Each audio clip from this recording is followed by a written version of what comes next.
The Sound Off Podcast. The podcast about broadcast with Matt Kundle. Starts now. Ian Leonard is someone I worked with back in the 90s in Edmonton.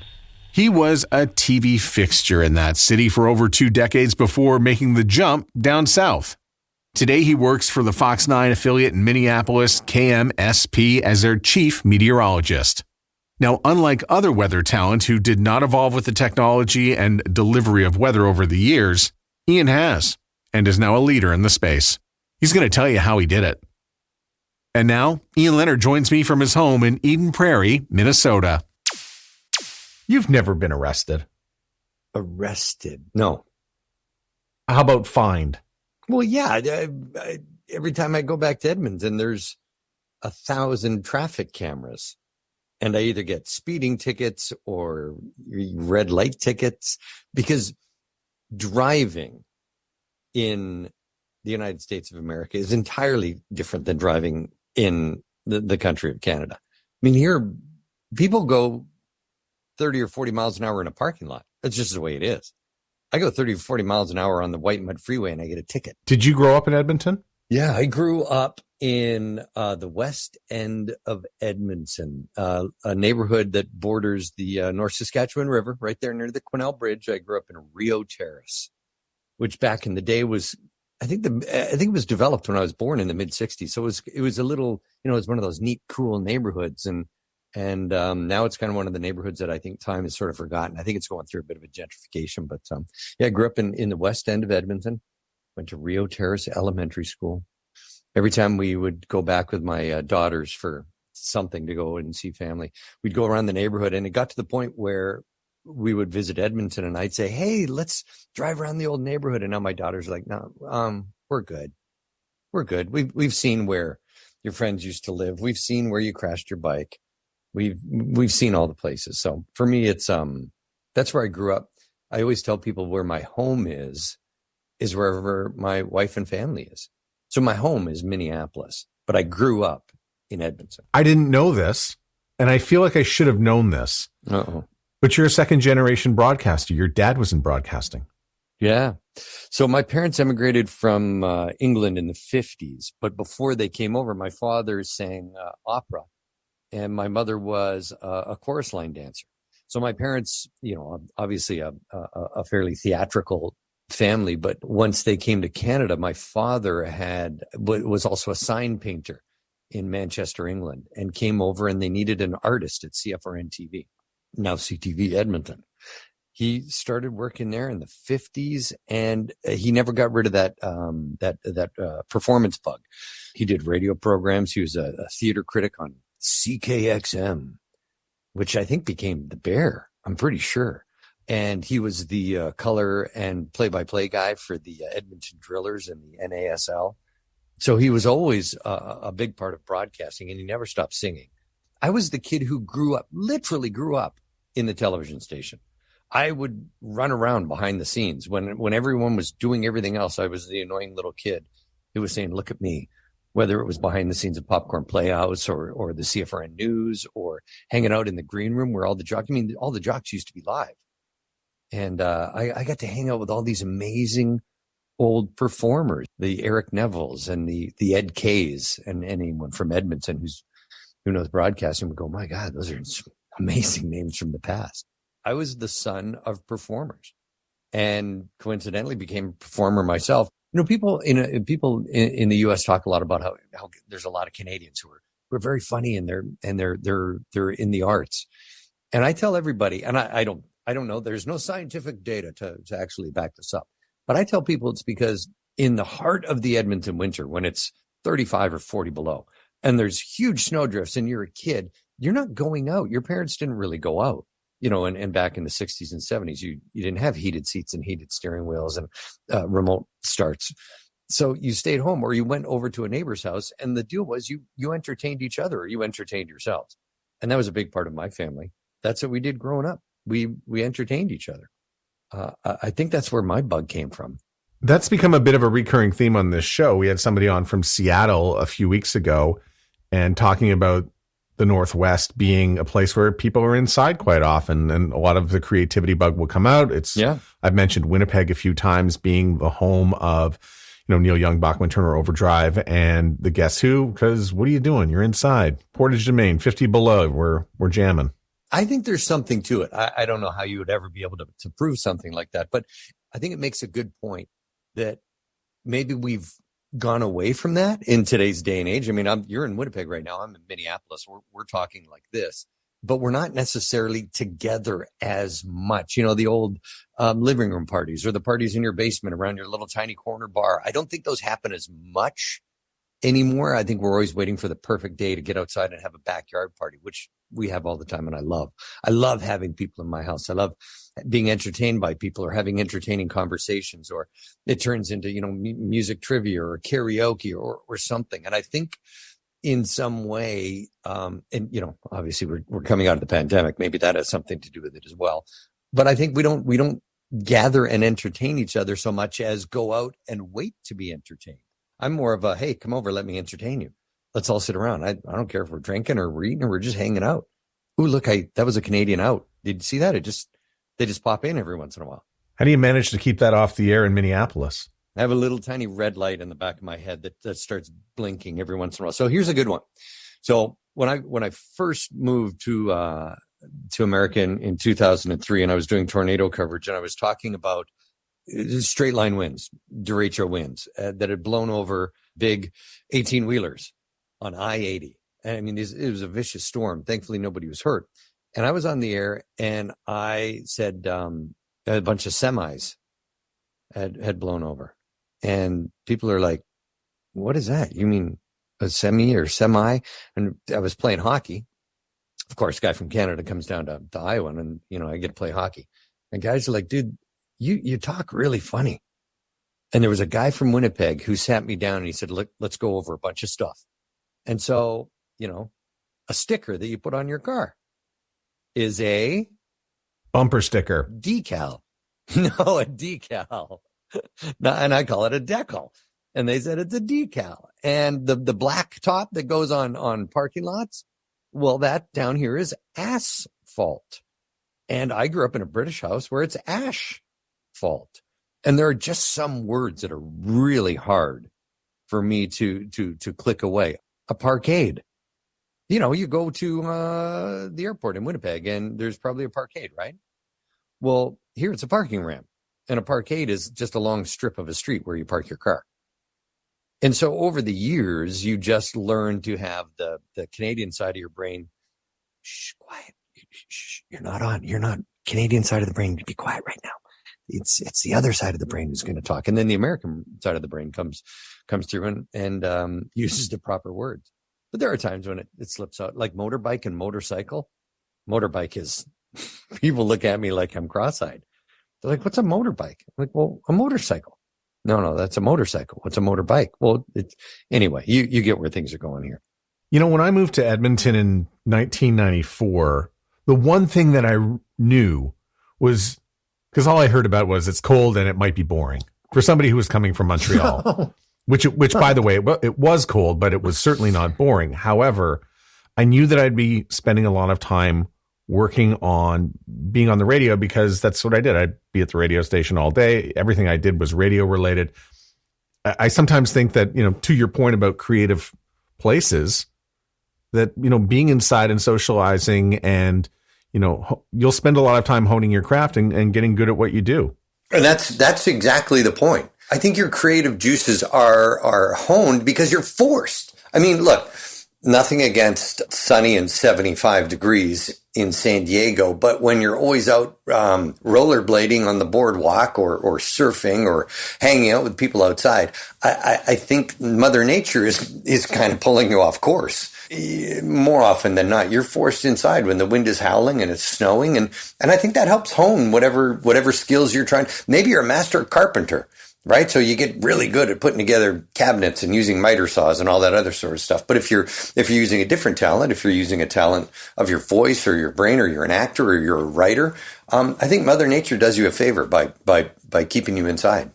So you grew up on Stony Plain Road effectively, because that's where the TV station was. And I mean, I mean, that thing was way out on the outskirts of town when you were growing up, and now it's sort of been sucked into the city a little bit. But wow, you grew up it's almost like you grew up on the farm. Yeah.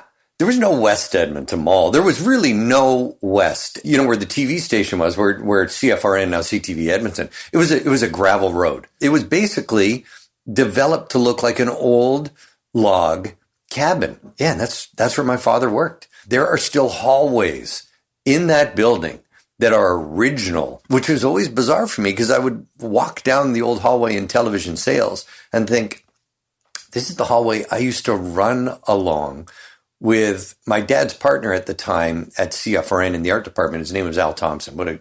Just an awesome guy. And he had a daughter, Suzanne, and we were the same age. And we were the little kids that grew up in the television station together. And I always used to remember, man, this is the hallway we used to play tag in. And then I'm walking along that hallway. I'm like, I work in this building. You know, and when I first started working in that building, I was always known as Peter's son. And after my father retired, and a couple of years later, it became, oh, you're Ian's dad, because my father wasn't in those hallways anymore. So it was a pretty big realization to me as we went through the fact that my father and I had both worked in that same building for, I think, some total of 45 years, which is really cool when you think about it. That's a long time for a father and son to have gone through the same building. What year did he retire, and what year did you start? Dad retired 90, 91.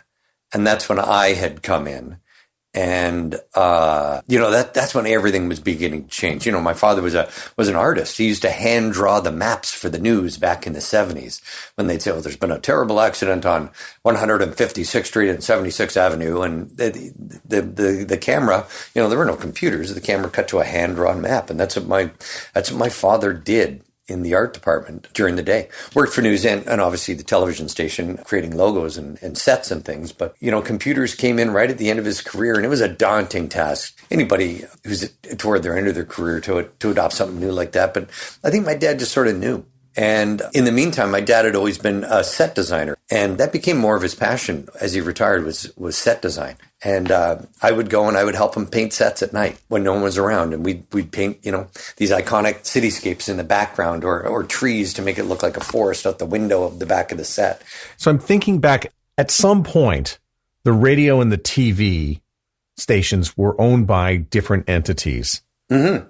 And I know when I got there in 1994, it was owned by Standard Broadcasting. I can't remember who owned CFRN at the time. Maybe it was who did. I think it was I think it was Electrohome. Yeah. I think it was. So it went from Dr. Rice, who started the radio and TV stations way back in the 50s. This old, elegant British man who my father worked for, who was just a wonderful man who treated the employees amazing. I remember my father told me a story when he had TB in the 60s and he had to go to, you know, back then they called it, I don't know, the sanitarium or something. It was hospital for people with TB. And my mom didn't know how the family was going to survive. And Dr. Rice called and kept paying my father's salary out this whole time. My father was in with TB for months and months and months. And, you know, that's kind of that old school ownership back in the day. But it went from Dr. Rice to, there was a Canadian company that bought them, then Electrohome, and then Bell Media. And I think it's still Bell to this day. It is, correct. And by the way, and they own both the TV and the radio now. Wow. Yeah, I mean, when you came from Montreal, CFBR, the Bear, right? It was such a juggernaut. It was a really exciting time to be in that building, both working on TV and seeing what you all were doing with radio and talk about upsetting the fruit basket and setting local radio, if not the national radio scene on fire.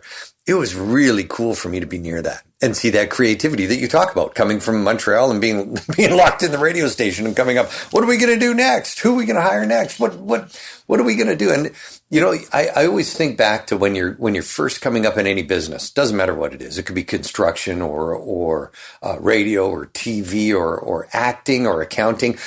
I think when you're coming up, the camaraderie is so great because everyone's doing that same thing and working those same crazy long hours. But when there was a moment to hang out, it was really cool to hang out together. What was your first job at CFRN? Did you go straight to weather? No. So my first job technically was commercials. My father would call my mom and say they need a 10-year-old boy for a Lido Chinese food commercial, and it's shooting at 3:30 today. And my mom would wait for me, and I'd walk out of school, and she'd say, come on, we're going to the TV station. I'll do your hair when we get there, and I brought this shirt for you. And I would be in a Lido Chinese food commercial where I'd be like the little kid on camera who would have a bite of rice or an egg roll and say, this is great. And I remember, I think my first time I did that, I think I got a check for like $25. I was getting paid to eat an egg roll. It's like the kid who hangs around the backstage long enough, you get to become a roadie. I think it was just the fact that, my dad was always pushing for me and trying to help me. So my first gig was wanting to get into news. When you think back to CFRN TV back in the 70s and 80s, the people who were on the news were the most it's like every single one of them in many different iterations was like Walter Cronkite. They were amazing news people and journalists. And there's no way a dorky little kid like me who liked more entertainment than anything else could even hope to be a part of it. But then when I look at that, I'm thinking, well, maybe I don't want to be on news. When I would see what, the reporters would go out and the hard facts and the ups and downs of that job. I mean, the things that reporters cover to this day.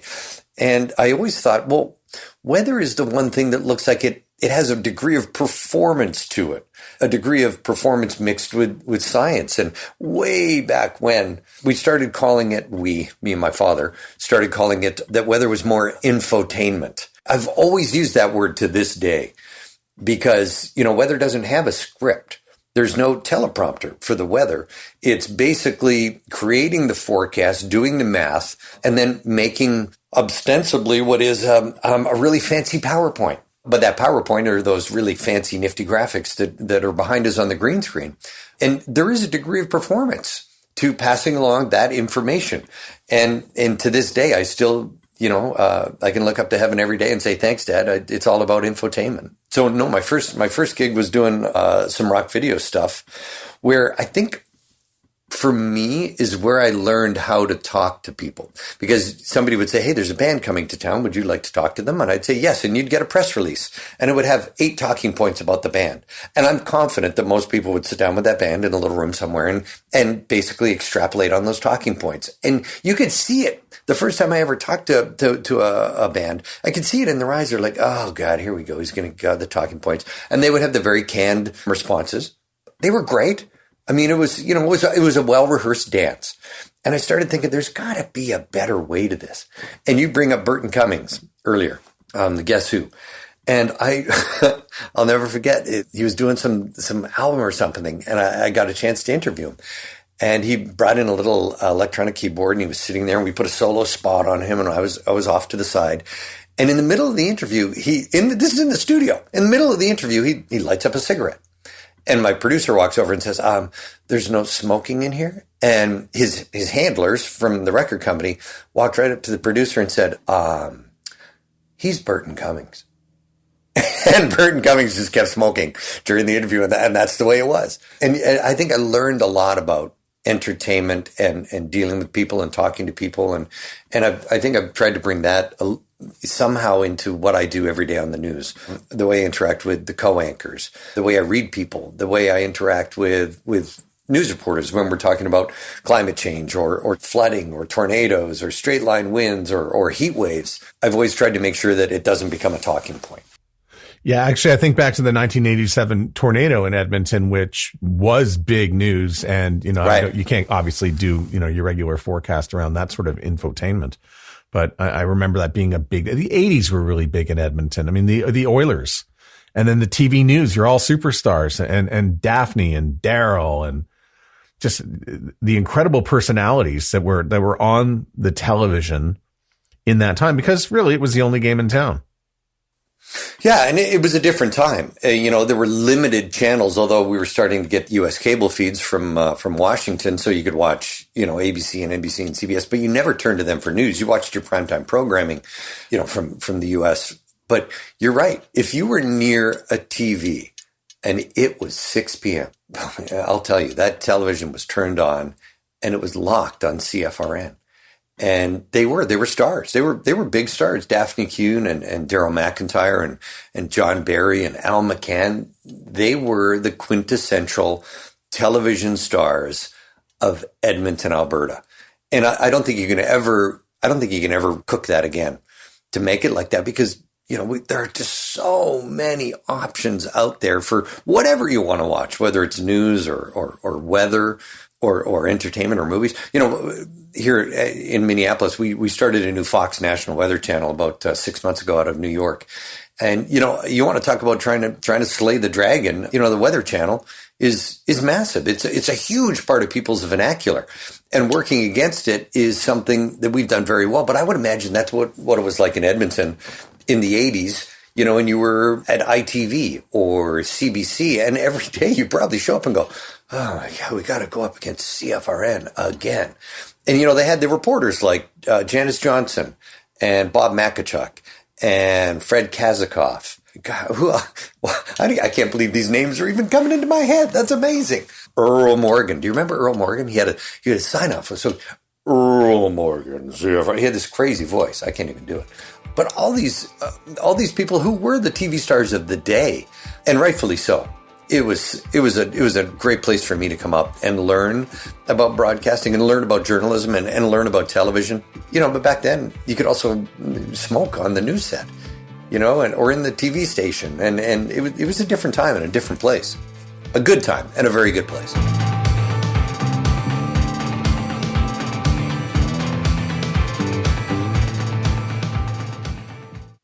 The Sound Off Podcast. I remember we were in our 20s and just being surrounded by all the talent, but it was so good to see these careers ascend throughout, the decade. So I think of Carrie Dahl, who worked her way from weekends and then eventually got the 6 o'clock news anchor position. You yourself, I think you were starting on weather on the weekends, and then eventually you found your way into the 6 p.m. package, which of course is where you wanted to be. So I just love seeing all the careers take off throughout the decade. By the time we get to the end of the 90s, I think a lot of us will, take that sort of next jump into our, we're in our 30s at this point, and we're looking to make moves. When did you know it was time to leave Edmonton? I didn't. There was no moment that it was like, aha. I had always been a part of, we have all these organizations, the National Weather Association, the Canadian Meteorological and Oceanographic Society, the American Meteorological Society, all of these organizations, and they have conferences, and I met somebody at the conference, God, it must have been 90, 91, 92, who was an agent. And he said, hey, your stuff's really great. If you ever want to, think about making a move to the United States, let me know. And I'm like, no, I'm going to buy a house in Rio Terrace, right where I used to walk the streets as a little kid. And I'm going to work for the rest of my life on CFRN TV. And hopefully I'll make enough money to buy a cabin on Pigeon Lake and go out to the cabin on weekends. And my daughters will go to, Rio Terrace Elementary and eventually Stratford Junior High School and then St. Francis Xavier High School, all in Edmonton's West End, all the places I went. That's what's going to happen. And, there was one day where I'd been watching some, back in the day, you got tapes, right? There was no real internet to be able to watch much. There was no YouTube. So I was watching tapes. We used to get these tapes that would float around of the best people in the business at the time. And many of them came from America. And I started thinking to myself, well, those guys and girls are really good, but I think I'm that good too. And I think that's a big thing, Matt, when you're coming up in the business. It's like being a baseball player. And you think, well, I'm pretty good. Why am I not playing at that level? I can play with those guys, or whether it's figure skating or hockey or ringette or professional poker, whatever your thing is. I think everyone always thinks, well, I want to play at that next level. I want to play against the best.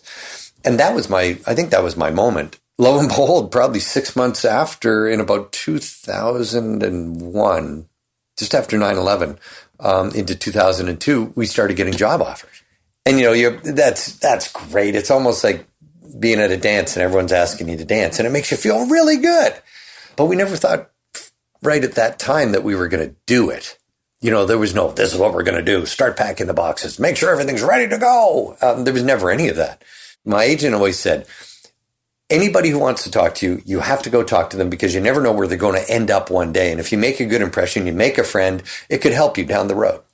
And so I said, okay. And we got a call to go to a job interview in Iowa. I'm like, Iowa, honey, go get the Atlas. And we're like, okay, well, we'll fly to Iowa. And we flew to Minneapolis where we had to connect to fly to Iowa. And as we're walking along the gates, the planes, as you're looking out the window and you're walking down the airport, the planes are getting smaller and smaller and smaller until finally you're getting on like a 10-seater. And that was the flight we took to Iowa. And it was great. They were wonderful. And it was just a terrific place. But they made me an offer and we left. And I said to my wife, here's what they want. What do you think? And we had probably one of the biggest fights we've had in our marriage in the Minneapolis airport at TGI Fridays, because I thought it wasn't that bad a deal. And she's like, we're not moving to Iowa. And she was right. But when we got home, we'd said no. And so they kept calling and the offer got better. We started thinking, yeah, we could do this, man. That was a great place. It'd be a great place to raise a family. And we said yes. and the rest is history. It's hard when you think about leaving Edmonton, the only television home I'd known, the only home I'd ever known, and a place where, all my friends were. And we weren't in this new day and age yet where, the cell phones we had back in the late 90s, early 2000s, they were rudimentary at best, even for texting. Never mind shooting pictures and keeping in touch and FaceTime and YouTube and all that sort of stuff. So it was like, my gosh, we're moving to a different country. And, I'll tell you, to a person, the people at CFRN were so supportive. And they were like, you go, man, this is going to be great. It was awesome. And you mentioned Carrie and Daryl, monsters in the industry who I learned so much from, but we learned so much from each other together. And full disclosure, we work with Carrie on her podcast. And I, in a million years, would have never, ever thought that Daryl would be back behind the microphone doing radio at 630 Ched. I mean, they are both so inherently talented. And I don't mean to be able to put a microphone in their face and talk and have a good voice and be able to carry a conversation and make things happen. I mean, talented with people, being able to just talk to people and be real. John Barry, may he rest in peace, he told me something way back in the 90s when I was coming up. And he said something that sticks to me to this day, something I still tell my interns when they start for the summer. Don't fake it, because the one day that you're either too tired to fake it, or you forget to fake it, or you don't quite fake it as well as you have been, that's the day everyone will realize that you're not the person, that you've been faking it all along. So I've always said to people, look, if you like me, that's great. But if you don't, this is me. This is who I am. I'm the guy you see on TV is the guy who's at home in the basement, trying to paint boards to put baseboards on the wall, or coaching my daughter's soccer team, or is buying groceries at the local store. And that's something that Daryl still has. That's something that Carrie still has. I hope to this day that I still have it. Just be real. Just be a regular person. And they're so awesome. They're the best at what they do. And it's funny to say that, knowing that I used to share the anchor desk with them. And at the end of the day, they're just really good people. I am thinking back to some of the people that went through CFRN who went on to careers in the States. I think of Pat Kiernan. Yeah. Leslie Miller. Yeah. Yeah. There are lots. And to that, I never really sort of made the connection that why so many Canadian personalities do wind up down in the United States. Mark Christy comes to mind. I think he's at KTLA. There's John Roberts, Fox News. Here's what I've always told people. I think we have especially Western Canadians, have such a round, pleasurable, for all intents and purposes, a flat accent. You know, when you talk to somebody from the Ottawa Valley and there's the outs and abouts and things like that, you know, and east in Toronto, there's definitely more of a Canadian, a Canuck accent. But I think Western Canadians have just such a flat accent. They could be from the Pacific Northwest or Montana or Oregon or all these other places. And I think when Canadians come here, we're very studious to where we're going and what we're going to do. Like JD Roberts, when I see him on the air, I always tell people in the studio, I'm like, you know, he used to be at Much Music, and people go, what's Much Music? And I'm like, oh, right. Let me tell you about it. It was, you know, the MTV of Canada. It was great. But I remember JD Roberts back in the day, and now he's John Roberts, and he's really, really good on the air because I think he's really, really studious, like Pat Kiernan, like Leslie Miller, like Mark Christy. These are all people who study and try and make their art better every single day. I try and do the same thing. I think the day you start phoning it in is the day you pretty much should, you know, hang it up. I want to say you were in Des Moines, Iowa. Is that correct? No, I was, so most people... Most people think about Iowa and they say Des Moines. Sioux City? No, not Sioux City. So Iowa's divided into two halves in terms of television markets. Think about Alberta with Edmonton and Calgary and Red Deer, sort of the little younger brother in the middle, but not much of a TV market. You know, Edmonton has the northern half. Calgary has the southern half. In Iowa, Des Moines has pretty much everywhere I-35, which goes right down the center of Iowa, and areas to the east. And I worked in, areas to the west, and I worked in eastern Iowa in what we call a fractured TV market. So it was Iowa City, Cedar Rapids, Waterloo, and Dubuque. So we really had it would be like if Edmonton, Red Deer, Calgary, and Lloydminster were all in a market, but they were all regarded as the number one city in that market. So there was a lot of traveling around and, you know, a lot of farmers. So it was a lot like, for me to go to Iowa from Alberta, it was these major centers, but surrounded by good, hardworking farming folks. And it really was a good launching spot for me. I love Iowa to this day. I love the Iowa Hawkeyes. Our best friends live down in Cedar Falls, Iowa. It's a marvelous, wonderful state. But you know, how many people, you know, when you travel and you just say to people, they say, where are you from? You say, well, I'm from Iowa. They say, oh, is that potatoes?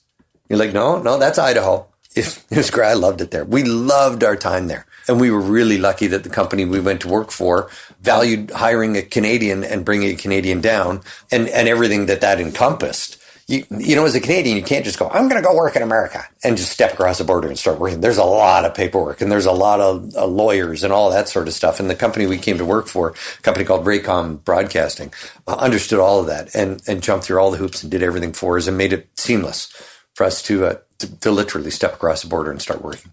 And what came after Iowa? Right where I am now, Minneapolis. So living in the Midwest and, you know, Iowa and the upper Midwest here in Minnesota, I don't think a lot of people who don't live here or who aren't true weather geeks understand how much severe weather we get here in spring, summer, and fall. We have more than our share of tornadoes and straight line winds and severe thunderstorms. And, you know, back 10 years ago, Minnesota led the nation in tornado touchdowns. So there's a lot of really active weather around here. And tornado coverage is not like it was in Edmonton, not like during the 87 tornado or the Pine Lake tornado, of which I was on the air during the Pine Lake tornado at CFRN.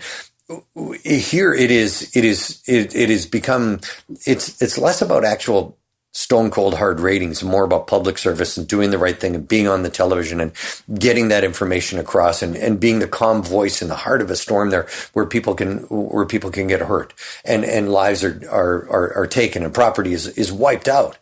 And so in Iowa, the longest time I ever spent on the air was over 10 hours on the air. And we had like 29 tornado touchdowns in our little corner of the world in the eastern half of Iowa. And that tape had made its rounds. And you know, as a news director, I think, you know, it'd be like talking to somebody in radio and they've been on the air doing breaking news on the radio for 7 or 8 hours. And you think to yourself, wow, that guy or girl is so good.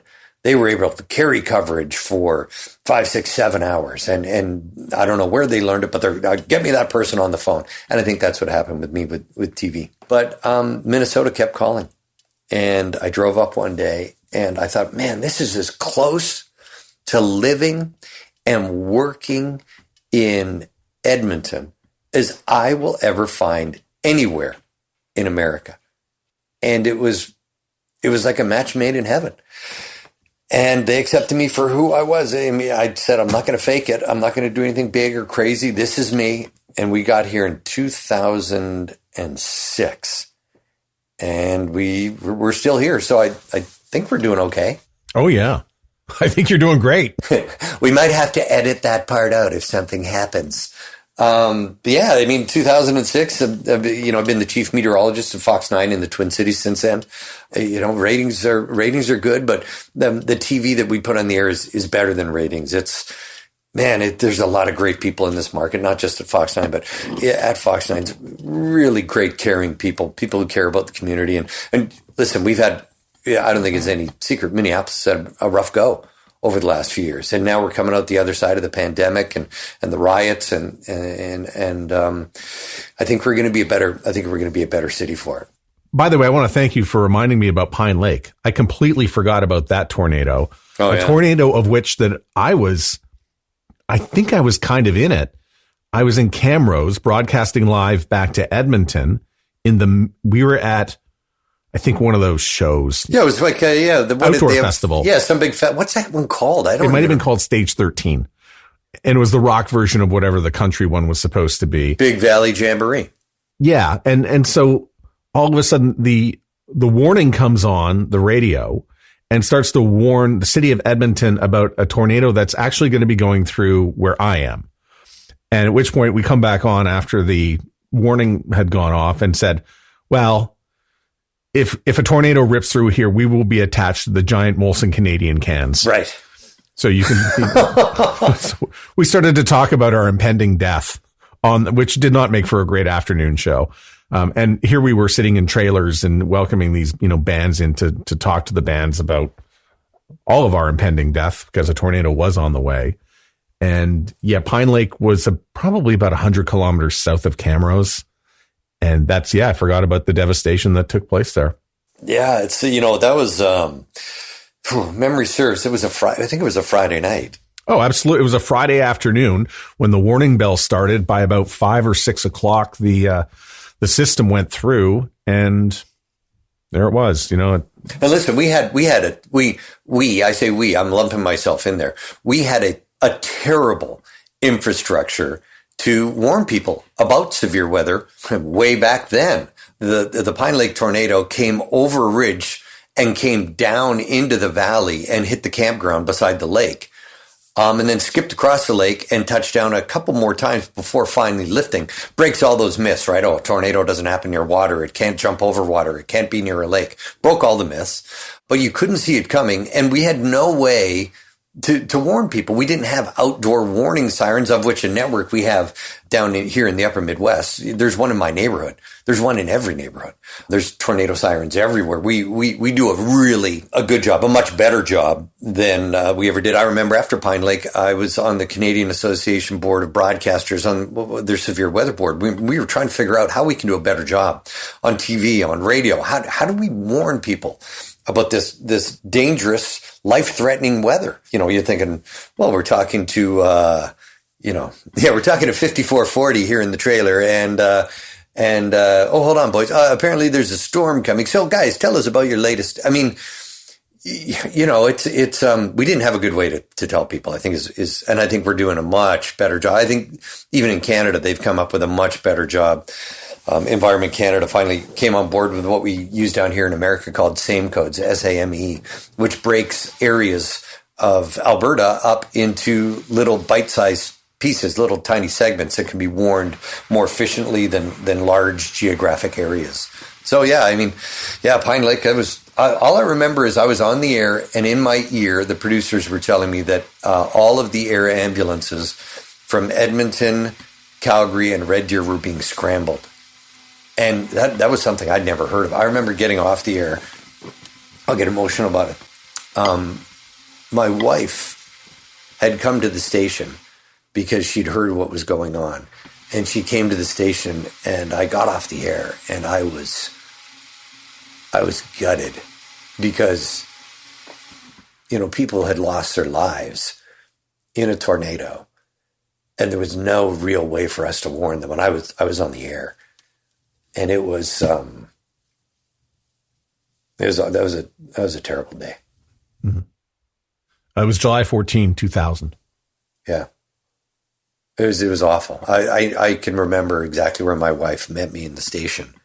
It was near the control room, just outside the newsroom, in that sort of hallway that you would walk down to go down to the news studio. And she just gave me a big hug. But since then I've been on the air for hundreds of tornadoes, and I don't think any of them affect me any differently than that day. It's kind of like it's a wrong thing to say, but it's us, all of us in the news business and in the weather business against the tornado. Inevitably, tornadoes win. Severe weather wins, but if one family, if one farm, if one group of people in a campground get that warning, get that voice of reason, and do what they have to stay away from the storm or get out of the storm's way, then you're doing what you're supposed to do. But I still do get emotional. It's emotionally draining to think about how powerful and strong and how deadly these storms are. And, there's not much we can do except get on the air and shout from the hilltops and make sure people know it's coming. As you're telling this, I'm thinking back to an episode of WKRP where they sort of encapsulated that feeling that you have as a broadcaster, trying to warn people about an event. And in that episode, it was a tornado. And I think it was the program director, Gary Sandy was the actor, who told, I think it was a child, to go downstairs, shut the door to the basement. But yeah, what you're talking about was captured in an episode. And I thought they did a really good job. They did. I mean, that was a comedy. You'd watch it for, Dr. Johnny Fever and Venus Flytrap. And, everyone knows the dropping turkeys from a helicopter Thanksgiving episode. And, it was a comedy. And I think every once in a while, what they did really well in the 70s and 80s is they took those comedies and made them dramedies.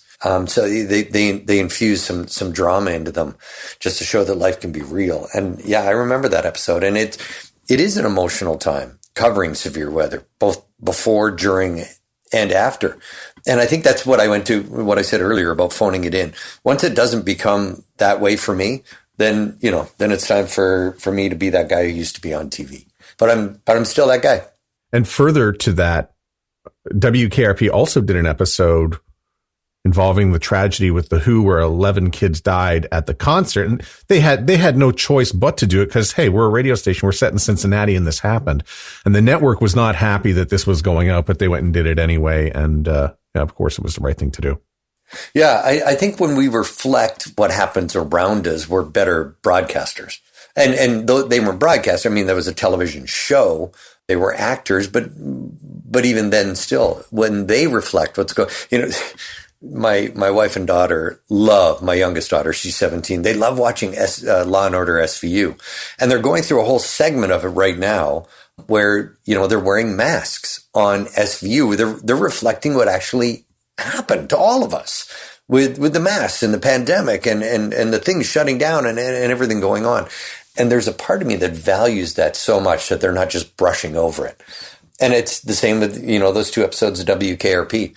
And I think it's important also to say, Matt, that, people like Carrie and Daryl and myself and our anchors here, Randy Meyer and Kelsey Carlson and Amy Hawkert, all of us, we're not so animatronic that we're not unaffected by the things that we have to talk about on the air. But we have to talk about them and we have to stay unaffected at that moment in time. But there's plenty of time after you get off the air and it can be quite emotional. There's no way for these things not to affect you. So that's, I talk about infotainment and think about it. Most of the time when I'm on the air, it's winter and it's 28 degrees and there's snow on the ground and it's crystal clear bluebird sky. Or it's sunny and it's 72 and there's no storms. And those are great days. And that's when we can have fun and do silly things. But there are times when the weather is serious and it turns deadly. And here, my little moniker here is #Ian Sleeves Rolled Up. That's when you know, if you turn on the TV and my sleeves are rolled up, you absolutely know that there is something that I'm about to say that you need to listen to. And, if I could do anything, I'll do it. I remember one time we had a tornado warning and I was at a barbecue and it sort of came out of the blue, but I have this incredible team, or I'm a part of an incredible team is probably a better way to say that, of awesome meteorologists. And we're always looking. And so I had one meteorologist on the air and I went in because we like to do tag team coverage. I was wearing a pink Oxford button-down shirt. And for a spell, my shirt was trending on Twitter. And I'm like, well, that's not right. And then I thought, well, no, as long as people are watching, it shouldn't matter. That means they're watching and they're getting the warnings. But we've retired the pink shirt since then, man. It's down here it's in my basement, hanging in the closet. It's a lovely shirt, too. I wish I could still wear it.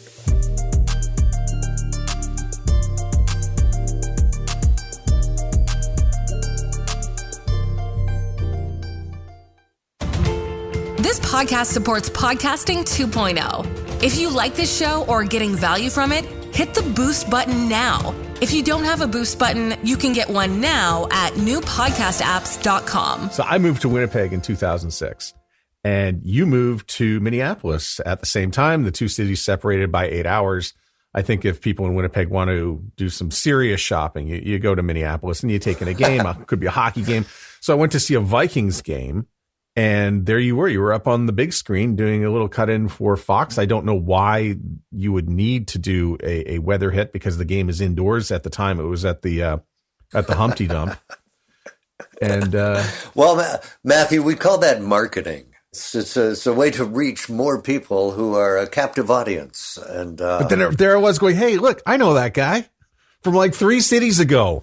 Yeah, no, I didn't call him when I was here in his city, but I know him. I've already guilted you off the air on that, knowing full well that the next time you come here, you're going to come and stay at my house. And well, you know what? Come and we'll do a podcast from my basement, just me and you. And we'll invite a whole bunch of people. How are people going to know like who's who on the podcast then?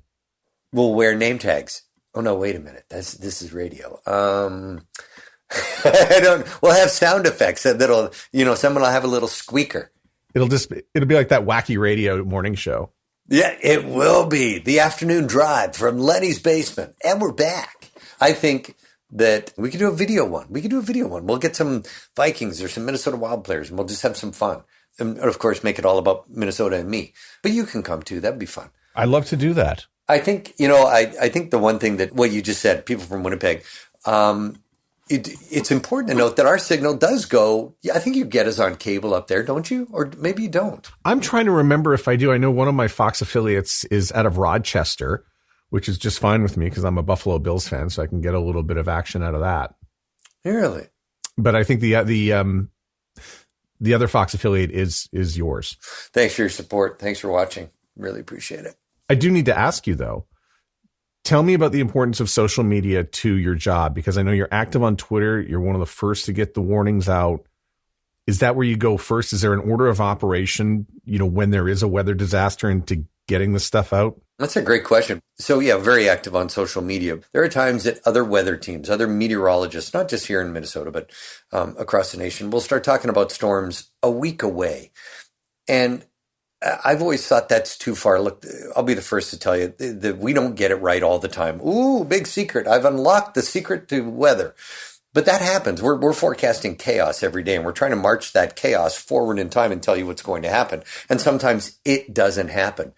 But what we're really big on is making sure that we can start to focus people 2 days out from the possibility of severe weather in a certain region. We won't talk about severe weather types because all that happens day of, but we'll say, look, if you have plans outside on Saturday and it's Wednesday, I have a moniker down here that I always say on the air, and it's something that started at CFRN in Edmonton. I used to say, stay sky aware. And Daryl would tease me about it all the time. What a silly thing to say. So of course, that was my Daryl impersonation. Thank you very much.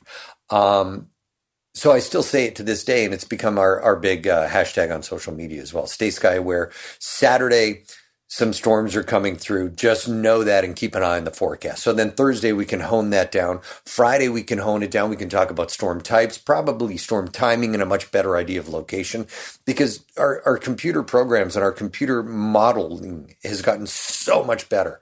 It's still not perfect, but it is so much better than it was 5, 10, 15, 20 years ago. So once we get into storm parameters day of, that's when we become very active on social media. So all the warnings are pushed out on social media if you can't get in front of a television. But the one thing we've done at Fox 9 is we created a weather app that will follow you wherever you are in North America. And if there is any type of a weather warning where your phone is located, where you are co-located with your phone will go off and it will tell you exactly what's happening. So, you talk about Pine Lake and a bunch of people in a campground playing what we used to do, Yahtzee at the picnic table when we camped as a family. So there was no way to get the warning for the Pine Lake tornado. It was almost impossible. Today, if you've got your cell phone with you and you have cell phone coverage and you download the Fox 9 weather app, wherever you go in North America, whether you go to the Yukon or you go to Key West or Catalina Island to the Thousand Islands, you're going to be covered. And that's something we're really, really proud of. And, I that came out a little commercially, and I don't want it to be that way, but I would love it if people download it. We don't get anything for it. It's a free app. It's a free service. It's public service for us. And that's why we're on the air. That's why we're putting the warnings out on Twitter and on Facebook and on Instagram. And, even when there isn't severe weather, man, I'll tell you, are you on the social medias? Are you on the Googles and the Twitters and the face heads and all that sort of stuff? I'm everywhere. Yes. It's like an animal that doesn't stop eating. It's insatiable. When you put out one thing about, your dog, my dog is Insta famous. When you put something about your dog or your daughter, winning a championship soccer game, it's amazing how it can just keep going. And you have to pace yourself, or you have to schedule some posts, because otherwise you can be on Twitter and Facebook and Instagram, all these things constantly, 24 hours a day. And I don't want that. I still want my family time. I still want me time. I'm still training for triathlon. So I need that time to, if I'm out for a run for 20 miles, I'm not going to update social media. How much time do you get during the news package? So way back, in the 90s, it would be, sports and weather would sort of be towards the end. Yeah. Maybe 4 minutes for the sports and 4 minutes for the weather. What's the difference between then and now? Wow. The weather teams, have a much greater voice, a much greater impact. And so every day we'll have an editorial meeting about 1:30 in the afternoon, and we talk about what and how we might cover the stories of the day, whether they're hyper-local, national, or international. But a part of that call is also the weather. And I'll say the weather has to be a part of the first block, probably lead tonight because of the strong storms coming through the day tomorrow.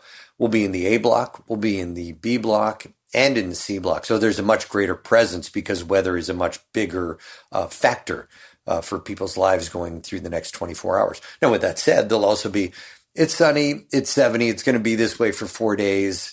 Weather has a very small role in the overall package today, but yet it still has a role because people want to know what's going to happen. So we have a much greater voice now. Yeah, you're gonna wind up anywhere on the clock, right? I mean, because really the weather does show up within the first quarter hour if it's severe, and maybe a little bit later on if it's not. At some point, we are going to have to talk about the weather, just depending on how important it is. It's going to be interwoven into the news package, which is totally different than the way it used to be. Obviously, it's better. Yeah, no, even when there was a big deal in weather back in the day, I remember it didn't matter. You still had your 3.5, 4 minutes at this point in the show. Go back to the weather center, the weather office, and we'll let you know when we need you. And now that's changed. It doesn't matter whether you're a podcaster like Matt, or a hot dog vendor, or a millionaire investor, or a school teacher, or a stay-at-home mom, or a stay-at-home dad. The weather's going to affect you in some way in the next 24 hours. It might be really great, it might be really bad, but the weather will affect you. It will affect your decisions, whatever they are for tomorrow. And I think we've learned that over the years, that you can't just have the hippy-dippy weatherman come through at some point of the broadcast every day and then just go away. The weather's a big deal to people. It affects you in so many different ways. And we know that. And we also know that there are days that it affects you that it's not overly serious, and we can have some fun with it. And those are great days. Those are those are really great days, because whether, if you think about it, if you have an hour of news, an hour of local news, probably that first 10 or 15 minutes is the really serious stuff. It's, everything that's serious in life. So that if the weather for the next 3 or 4 days is going to be very calm and lovely and there's nothing going on, it's my chance to not be a goof, not be a clown, but to perhaps bring just a minute or two of levity. You don't have to have a full belly laugh when it's a levity type forecast. But at the end, maybe your mouth, instead of being in the neutral position, is turned up on the edges, and we just made you perhaps a little happier.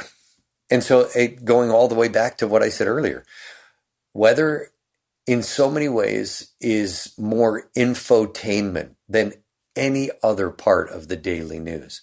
And it can be hardcore serious, or it can be a little bit of fun and levity. But whatever it is, we hope that you tune in. There's a lot of ways to get weather. You can get weather on your iPhone now. So, we hope you tune in for the weather from me. You're the chief meteorologist, which also means you're going to be in charge of some of the talent. Tell me about the talent coming up today. Listen, we don't want to sound like two old guys talking about the way it was, even though we've already done that for the last hour. We're the old guys from the Muppets in the balcony. How do you evaluate talent? What do you see? What are you looking for? Well, there is a difference in overall news talent versus overall weather talent. Weather talent comes with specialized training, and news talent comes with specialized training in journalism, where we're trained in meteorology. The hours of television are, I think, the one thing that tends to smack people as they're trying to get into this business, because there is no 9 to 5. It's a lot like radio. If you want to be on the best show in radio, you're on the morning show or the afternoon drive. But those generally aren't places you start. And in television, you'd start weekend mornings, and then you might go to weekend evenings, and then you would maybe go to weekday mornings and then weekday evenings. And, it's funny, people look at me and they're like, so what are your hours? I'm like, well, you watch me at 10:30 at night, so I'm there. And you also watch me at 5 o'clock in the afternoon, so I'm there. I'm basically a second shifter. I work, mid-afternoon all the way to 11 o'clock at night. And that's the hours of this job. And I think what you have is people coming into the business. There are people who know that, and they're like, yeah, I'm signed up, I'm ready to go, and I'm committed to those hours. And if I want to work in as a meteorologist or a news person or a sports broadcaster, those are my hours. But I think most of society has also gone to this sort of hybrid thing. So you've got your friends who work at, insert accounting firm here, or advertising firm, or major Fortune 500 company. And they get, they work 9 to 5, and they work hybrid. So they're in the office a couple of days a week. Our job is so different, Matt. I mean, my job, I have to be there. You must be present to win. I don't know if that's going to change. I don't think it will, because that's the job. That's the gig with our high-powered weather computers and our forecast models and the way we present in the studio. During the pandemic, we were all at home, and it was really hard. I mean, let's face it, there was a lot of heavy things going along with the daily news, i.e. the pandemic. But working from home to do my job is not... It's not really the way the job is designed. And maybe that will change as the next generation comes in and figures out a way to redesign that.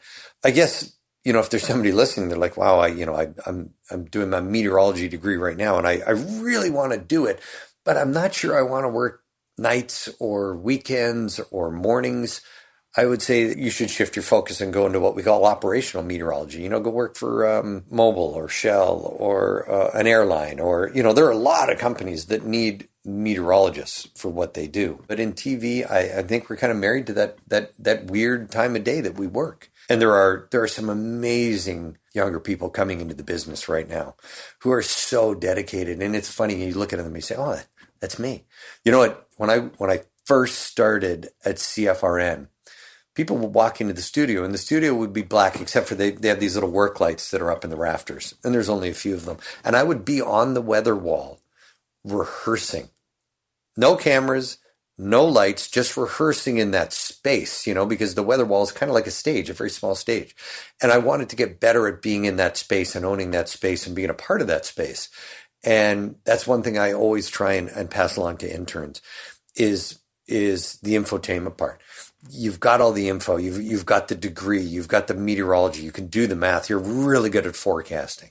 Now let's get you good at the stage presence part of it. We've got a couple of beauties right now coming up that I think people are going to love. I say beauties like a Canadian broadcaster talking about hockey, not in the physical sense, but man, you're letting your hoser show again. I know, isn't that terrible? Every once in a while that comes up, and I'm like, oh, okay, I have to explain what that means. If you're a real beauty, that has nothing to do with the way you look. It's who you are. It's your style, the way you do things in TV right now. I think you're going to see this new broadcaster come along who's good at so many things, not just meteorology, not just journalism, not just anchoring, I think you're going to see this new hybrid of person start to come along that the companies will start to adopt. And we've already started it. Instead of just a reporter going out with a photographer, a photojournalist, now we have reporters going out and shooting their own stuff. And that started all the way back with the A Channel in Edmonton. Back in the 90s. I'm sure you remember that, Matt. The A Channel was out shooting things themselves as the reporters. Well, that's come full circle. That's come back. And, citizen journalists, you think about how powerful the tool is in your pocket, an iPhone or an Android, to be able to record and report and show people what's happening in your neighborhood, good or bad. And I think that makes us as the overall broadcasters much, much better. Storm chasers do an amazing job for us gathering the data on storms that we just can't do. We're locked in the studio making sure that we're getting the message through to you. And you've got these storm chasers out there, and I'll tell you, some of them are a little crazy, but 99% of them are incredibly good at their craft. And also very good at the craft and the job of meteorology. I think broadcasting is in really good stead right now with the next crop that's coming up, the next version of broadcasters. And I'll be that old guy in 20 years going, look at this. This is not the way we used to do it. What are these kids doing now? But, my father went through that, and his father went through that. And I think it's okay. I think it's okay. You have to embrace change. You have to be ready for change to move through whatever industry you're in. And I think we'll see it, but I think it's going to be a really cool change. And I think technology is going to lead the field. What we're doing right now, you're in Winnipeg, Manitoba, Canada. I'm in Minneapolis, Minnesota. And we're able to have a discussion about how things are changing without realizing you're in Winnipeg and I'm in Minneapolis. I mean, things have changed. We're already there. I think exponentially things are going to change quicker now than ever before. And that may leave people like you and I on the sideline saying, what are these kids? Look at this. But that just means you can come over and we can have a drink and we can sit outside and talk about the old days. Okay, well, listen, I'm coming down. I'll come and see you. You're in Eden Prairie. I'm going to knock on all the doors in Eden Prairie, Minnesota, until I find you. And then I want to go. You can make me a drink in your bar in the basement. Yeah, and we'll go downtown and we'll go to a Vikings or a Wild. Yeah, I'll just show you around. It's Minneapolis, the Twin Cities of Minneapolis and St. Paul. I'm not sure people understand what that means. You don't need to show me around Minneapolis. I've been there so many times. Look, you've been here as a tourist. I mean, as a regular, everyday Joe. I'm going to show you around. I'm going to show you places you've never heard of. Okay. I'm going to take you to places you didn't even know existed. I already know I'm a big foodie, so I know these places. You're an internet foodie. I'm talking about a local foodie. All right. Give me a couple off the top of your head. Well, what kind of food do you like? I mean, if you're I like everything. Okay, well, that's a cop-out. What if you're gonna tomorrow, you know that it's all over. Then you don't know why, you don't know how, but you just know you are going to cease to exist. What are you gonna crave to eat tonight? This is a big question. And it's really, look, I know it's a hard question because I would have trouble filling in the blanks there, but what would it be? Could be a type of food, could be a style of food. Well, I'd probably get some French cuisine. Well, I mean, that's the Montrealer in you, isn't it? Yeah, of course. I'm going right back to my favorite meal, which is a nice midday lunch in Montreal with a bottle of wine, 3 hours, and going for a nap. God, we were in Montreal 2 months ago, and I think I gained 15 pounds. Have you ever been? You did. Have you ever been to the Tuck Shop? Absolutely, Tuck Shop is great. My God, it was but it's, we ate at all the places we were supposed to, which we always do when we go there. But the Tuck Shop was unbelievable. And the people, the servers were amazing. It's everything about Montreal. I absolutely love. I mean, the food scene's ancillary to everything that Montreal is. It's an incredible place. Coming here, if you were to really do a hard dive into the local restaurant scene, we have a lot of James Beard award-winning chefs here. We have a lot of James Beard award nominees here. But we also have a lot of great little sous chef-y places that barely existed until some guy found some place with 10 tables and put them in there. And depending on what you want, there's a little Belgian cafe out in Victoria, Minnesota called the Noble Lion. And it's just dynamite. I think there's maybe 11 tables. And when we've got nothing to do, my wife and I'll head out there. It's about 20 minutes from Eden Prairie, so it's out there. But there's also great places. Chef Vincent just opened a new place downtown called Chloe by Vincent. He was the French chef in Minneapolis, and the pandemic took a hard hit on him. And he just opened this new joint. And man, my wife and I were there on Saturday night, and she said, "These are the best scallops I've ever had in my life." And by the way, the best poutine I've ever had outside of Canada was at Chloe by Vincent on Saturday night. And my wife said the exact same thing. And that's a big deal. When you can make good poutine, not just a sloppy bowl of French fries and gooey cheese and nasty gravy. When you can create a dish that is poutine and it's a dish, Vincent's unbelievable. The restaurant recommendations, by the way, are going to be in the show notes of this episode for anybody who's going to Minneapolis and needs them. Oh, I will get you a bunch. I'll email you a whole bunch, and they will be from the most bougie to the most streetwise and everywhere in between. Minneapolis and St. Paul are really great restaurant cities, and the surrounding, the Twin Cities is more like 30 cities that are all smashed together. And you don't even know you're moving from one city to another. You just go through a set of lights and suddenly you're in another city. It's starting to spread out into the suburbs now. And the food scene, you can't do it in a weekend. You can try, but it'd be impossible. You can't do it in a week. No, I remember a couple of nice neighborhood places. I know Grand Cafe when it was there. I enjoyed that. I had a good meal there. I loved, I like going up the Loop into La Grassa, 112 Eatery Street. Bar La Grassa is great. 112 is amazing. The egg and harissa sandwich at 112 it will knock your pants off, which is not good when you're out in public. Nonetheless, it will do it. La Grassa is fantastic. Smack Shack. Gosh, what else is down there in the Loop? La Grassa. Black Sheep Pizza is, I know, I just said the word pizza, and most people who are foodies are like, oh my God, did he just say pizza? Good God. But it's fantastic. There are chicken wings in this city that will change your world. Change your world. The Monte Carlo downtown does a dry, semi-Asian rub on wings that I have friends who come here. Ryan Rashog from TSN during the NHL All-Star game, I took him to Monte Carlo, and we had the dry rub wings. And he couldn't, if you ask him to this day, he'd be like, yeah, they were, I don't know what, he loses his words. You can't describe him. I'm a big fan of, by the way, of starting the night out with drinks at Prohibition in the W. Yeah, that's a good one. A little spendy, but very cool. The W Hotel is in the Fauché Tower.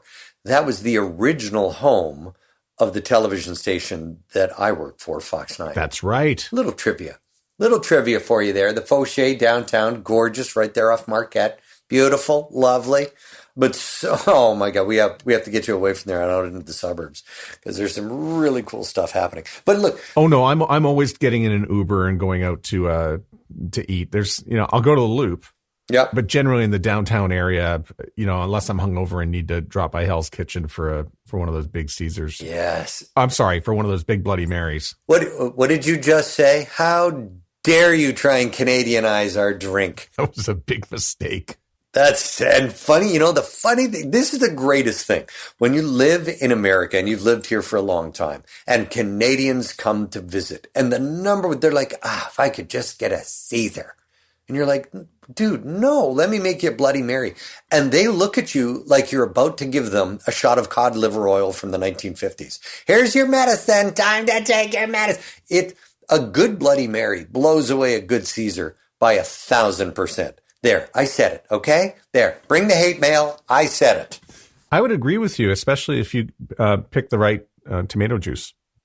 The right mix is key. And I'm going to even email you. There's a mix down here called True, TRU, and there's a couple of umlauts, a couple of dots over the U.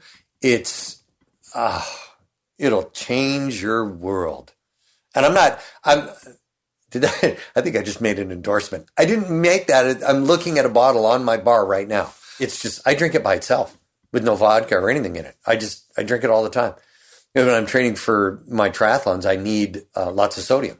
And so I drink Bloody Mary mix. Isn't that bizarre? I'm a weird person. No, it's good. I like that. Also, by the way, I had Spoon and Stable on my list. Yeah, very, very good. I think sometimes when you develop a restaurant that is that good, I think you're just bound to disappoint some people who go there. Not me, but that's a tough one. That's a top-notch restaurant. So when you go there, it better be top-notch for you, because when you go online, it's top-notch. I'm still excellent, fantastic restaurant. Awesome.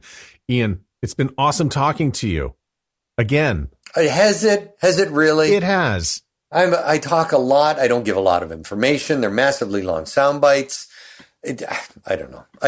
The best part for this, and I don't think anybody out in the interweb world would care, but the greatest joy I have still in my life as a 57-year-old dude is reconnecting with people who have in some way helped shape my life. And you're one of those people. You were always so kind and so generous with your time. You'd let me just come and sit in the studio in the Bear and just hang out, or we'd vent or just laugh or make each other laugh. And that type of friendship, I think, doesn't change over time. When you have a friend like that, those are the kind of people that you don't talk to for 15 or 20 years. And then you start talking and you're like, it's just like, it's like Forrest Gump said, we're just like peas and carrots. And so this has been, not that anybody out in the world would care, but this has been super cool for me just to hear your voice and hang out. Oh, listen, we'll pick up right where we left off when I come see you in June. I'd love it. You're absolutely welcome. You can't book a hotel. Ian Uber will take you around. And I'll have a variety of fantastic Bloody Mary mixes ready for you here at the stately, plush, but not overly ostentatious Leonard Manor. All right. Can't wait, man. Thanks a lot for doing this. Hey, Matt, thank you. This means a lot. We'll talk soon. The Sound Off podcast is written and hosted by Matt Kundle. Produced by Evan Serminski. Social media by Courtney Krebsbach. Another great creation from the Sound Off Media Company. There's always more at soundoffpodcast.com.